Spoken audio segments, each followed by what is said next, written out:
Inner child wounds is something that every single one of us struggles with. When you kind of learn to suppress your emotions and kind of push it away, that's something that you carry with you for the rest of your life. So what do? We numb our emotions, we numb our pain. For me, that was cannabis and the feeling of getting high.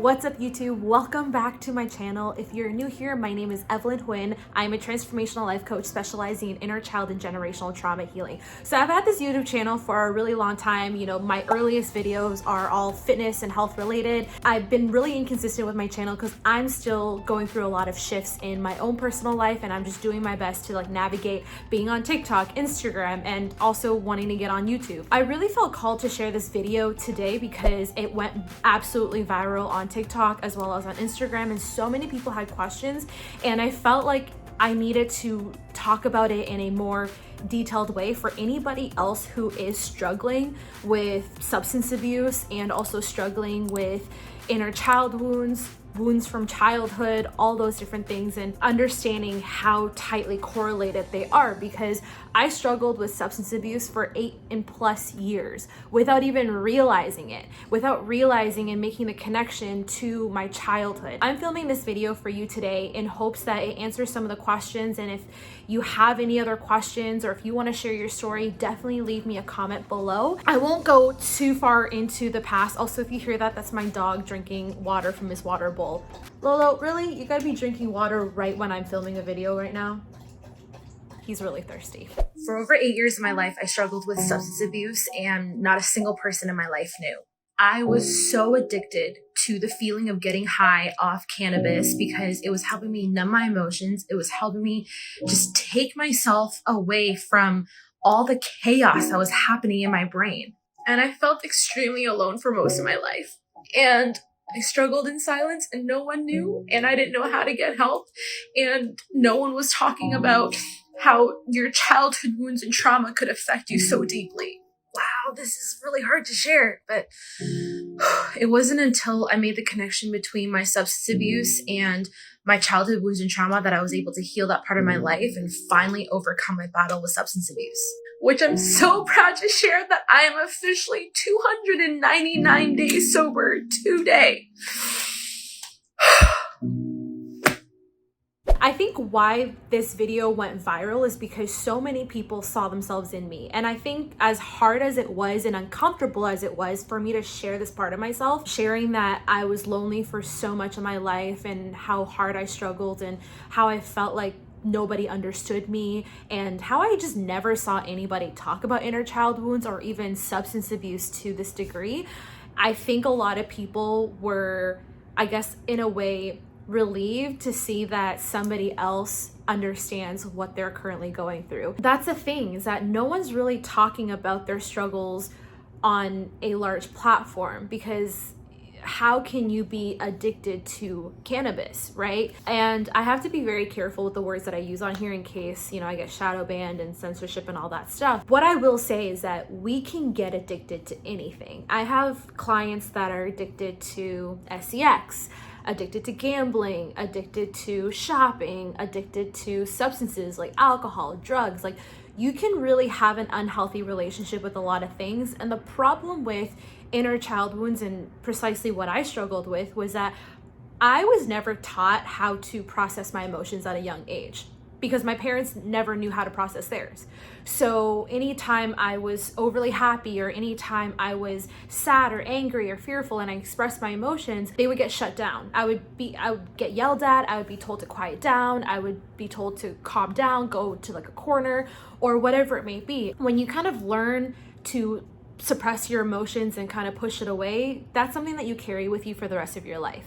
And then you kind of learn how to cope with it the best way that you can. And because you don't ever learn how to process your emotions become very uncomfortable in adulthood. So what do? We numb our emotions, we numb our pain. For me, that was cannabis and the feeling of getting high. I actually started consuming cannabis in high school, and that's really where a lot of my inner child wounds were really surfacing. Fear. I had this deep fear of abandonment. I had a deep fear of rejection. And so I just wanted to be loved because I wasn't receiving that unconditional love at home. Like, my parents are amazing and they did their best to provide for me, and they put a roof over my head. They gave me all my basic necessities, but emotional support and affection and that type of connection did not exist. And so I was seeking it elsewhere. I was trying to find it within friends. And unfortunately, the friend that I really found in high school was someone who smoked. And so it was almost like I used smoking as a way to connect. And that was what the cycle is. When it comes to things like plant medicine, they are so sacred. So the intention going into using it is so key. But as you can see, my intention in going into it was not healthy. It was to literally seek love at a really young age.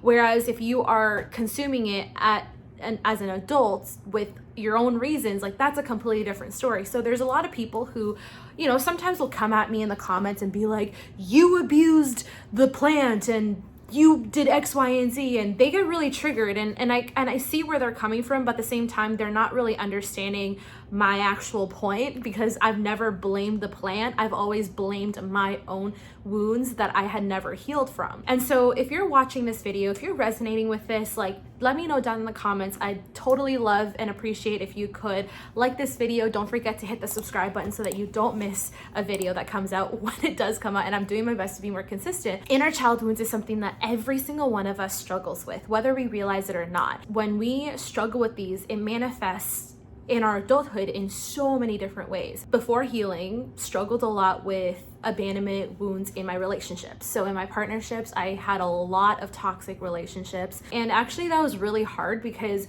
when you're trying to get sober in toxic relationships, it kind of doesn't happen, because your toxic relationships creates a slew of problems that you're experiencing mentally and emotionally. And again, if you're not used to processing your emotions, what do? You try to escape reality, so you'll use things to numb it. That's just like one of the pieces. But I saw my childhood wounds really show up in every single area of my life. My personal relationships with my parents, my family, my partners, my brother is my family, friends.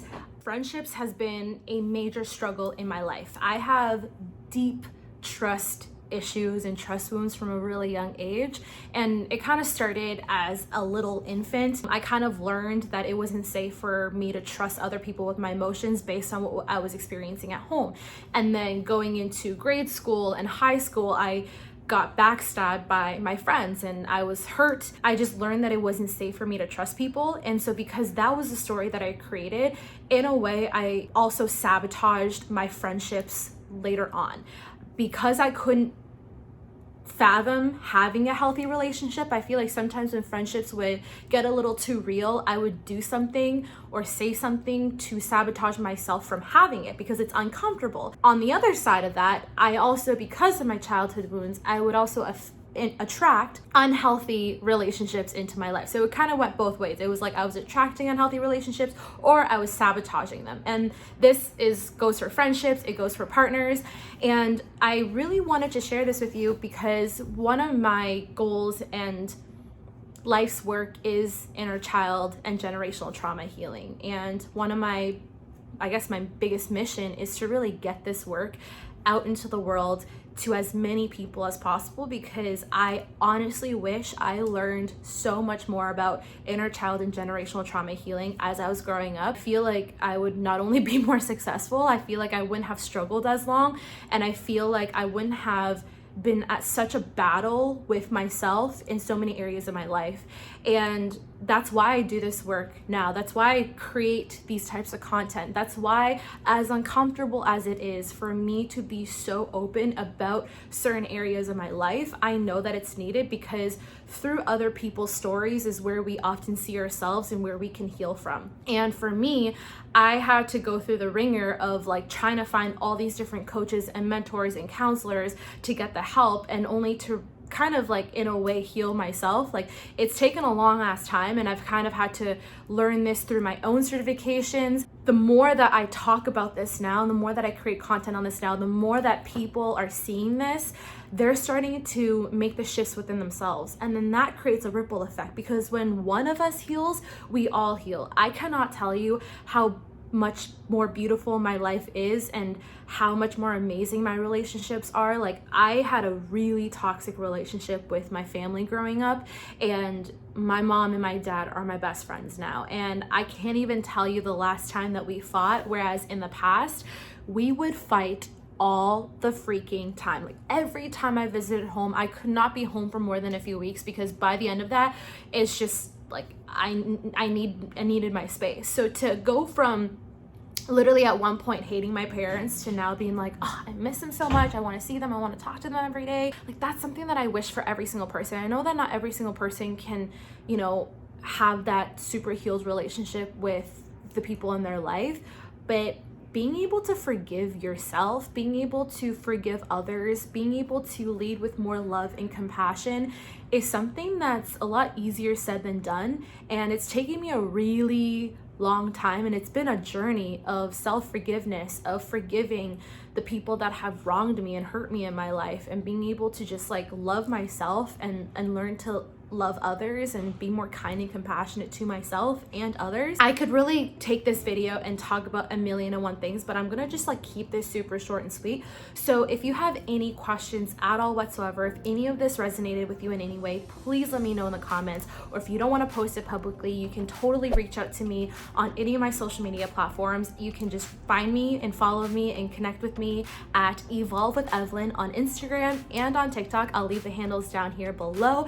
But if you enjoyed this video, please don't forget to hit the like button and subscribe so that you don't miss a video that comes out. Also, if there's any topics that you would love to see me talk on, or if there's anything that you're struggling with or experiencing challenges with that you would love me to create trainings and just like have a little riffraff on, then definitely comment below. But I love you so much. Thank you so much for watching this video if you've made it this far, and I just want to leave you with one thing. You cannot be truly proud of the person you are today if you don't learn how to own and accept all parts of you, the great, the good, the bad, and the ugly, because those are the things that make you the most powerful you. And remember, you are enough. You're not broken, and I love you. So have an amazing day. Bye.